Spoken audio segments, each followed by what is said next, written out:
Emmett, we were talking before the show, and this is a problem I see with out-of-town or out-of-state lawyers.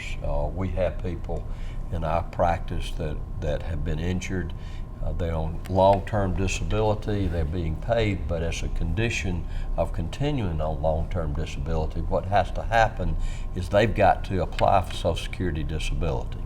And those companies, those insurance companies will tell them, hey, use our lawyer, it won't cost you anything to do that. Unfortunately, if they lose, like this lady that we just talked about, what's going to happen next, and it's going to come down the pike, is long-term disability is going to come in and say you're no longer disabled. So Social Security said that you weren't, and they use the same standards. Are you running into that in your practice? We do run into that, and obviously I can't comment on the ability or the attentiveness of somebody else as far as handling a case.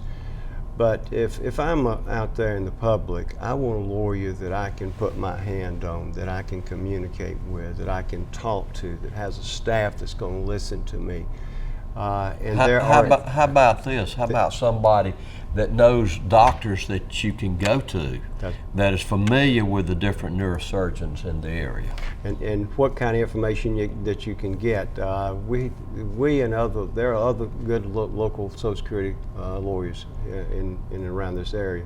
But they do have a rapport with the doctor's offices. The doctor's offices are familiar with the forms, disability questionnaires, medical source statements that are sent from the lawyer's office to the doctor's office, and oftentimes you can get that cooperation, especially if they believe in their claimant.